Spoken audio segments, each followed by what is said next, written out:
Bet you didn't recognize me.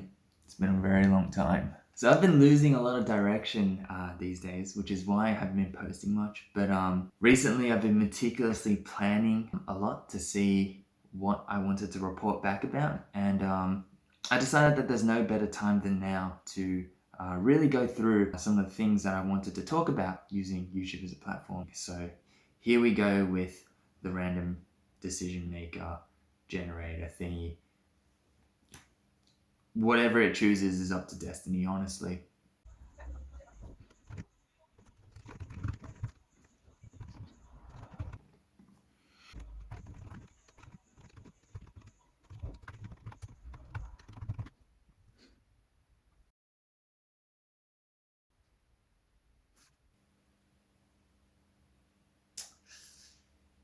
I mean, random decision maker, don't lie.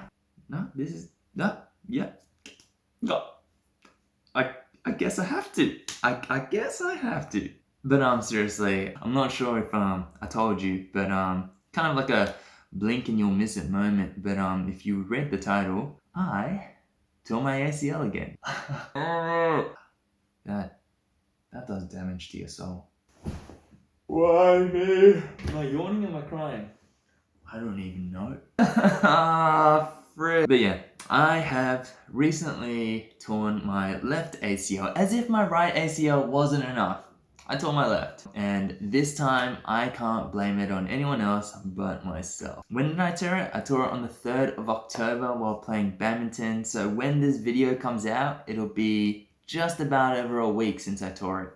So how did I do it? While I was playing badminton on a very slippery court with very slippery shoes, I took a heavy step to my left, and while I was trying to change directions, I felt a pop in my knee. In physio terms, this was excessive loading with insufficient quad hamstring co-contractions, blah blah, valgus strain at near extension / hyperextension. And that's how you tear your ACL, basically.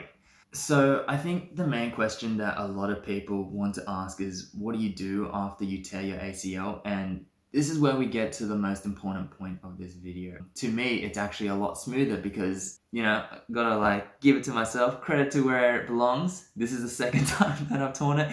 You gotta stop mentioning that for yourself, Josh, man. Oh my gosh, you're killing yourself. You really gotta stop reminding yourself. But being that it is your second time tearing your ACL, or first time, doesn't matter, everyone's different, third time maybe. This is, generally the steps that you should be taking after tearing your ACL. And I'm not just talking about the medical management of tearing your ACL, I'm talking about kind of the logistics, how to go about things, who to see, when to do it, and whatnot. And I know that I've lost all credibility as a physio who's torn both their ACLs, but this is the most cost-effective and straightforward way to go about things.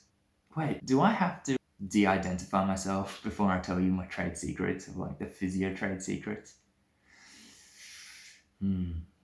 Hello. No one will know it's me. Hello. My name is Ching, and I am here to tell you about ACL trade secrets. ACL really mess up my asshole. It really kicking my ass right now. ACL kicked my ass 2 times. So Ching or Chang, what was my name again? Chang tell you what to do. Why am I doing this? Alright, I'm not gonna de-identify myself. Stuff that.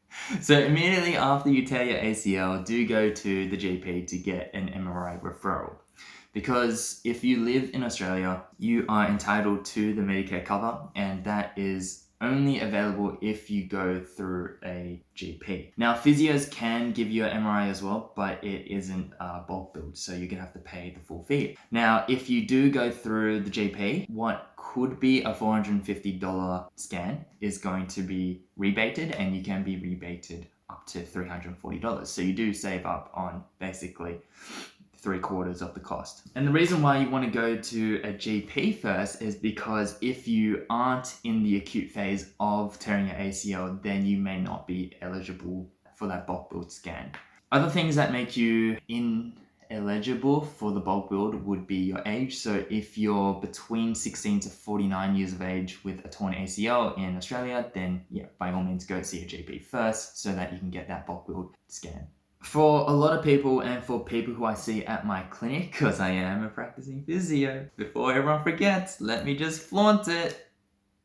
For the people who I do see in my clinic, don't bother going to see a physio first, because after your acute injury, after your acute meniscus or whatever it is, or PCL, ACL test, they'll try and do some special tests on you. And for physios and even GPs who do know the special tests, and maybe they'll perform their special tests really well, most clinical tests will come up as a true or false positive. Basically, everyone is so in pain, their knee is so bloated that they're going to be irritable for just about everything that you do with their knee. Some physios might use ultrasound or interferentials, but at the end of the day, that's just as effective as resting and icing and compression. So after you get your MRI scan, your GP will then tell you the results of your scan, and then depending on the results, whether you have a partial or complete rupture on ACL, they might send you onwards to see a surgeon or an orthopedic specialist.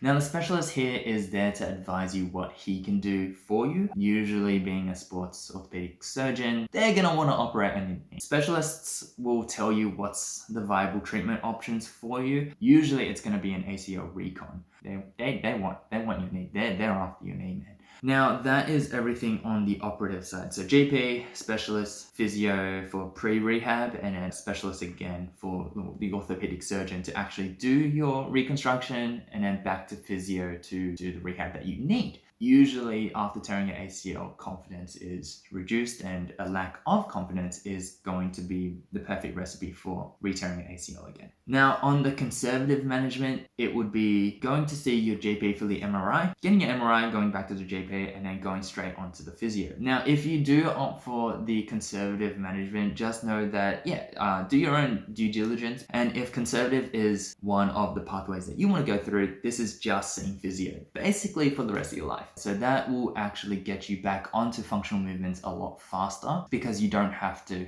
do the surgery and you don't have to start from scratch and get back your range of motion and etc. and whatnot. Generally, this is a recommended pathway for people that are more sedentary, that are less inclined to go into sport. And that's because if you don't have an ACL, then you lack the inherent stability that your ACL provides. So yeah, definitely put in some time to see whether you want to go down conservative management or whether you want to go down the operative management. For me, at least, I'm probably looking down to go through the operative management, just because I have had this injury before, and I do understand how difficult and arduous the conservative management is. For the athletic players out there, people are going back to the NBA, to the NFL without their ACL, and that's because they have the money, the resources, and their whole career is contingent on that knee, so probably getting the best out of the best. If you're just a layman like me, and I'm a bloody physio, even I don't have the capacity to actually be working on my knee 24/7. But that's just me. That's just where I am at this stage. Things are subject to change, and yeah, I know that if you are going to go through the public system with knee reconstruction surgery, the fees are 1.3k Australian, and the Medicare benefit that applies to this is actually $1,000. If you are going through the private surgery, then you're probably looking at anything between 8 to 15k. That's covered by potentially Medicare and potentially private health. Private health should do it. If not, then they Asian, man. They Asian. If you have any questions, feel free to put it down on the comment section below. If you like it, then like the video. I don't know why you would like it.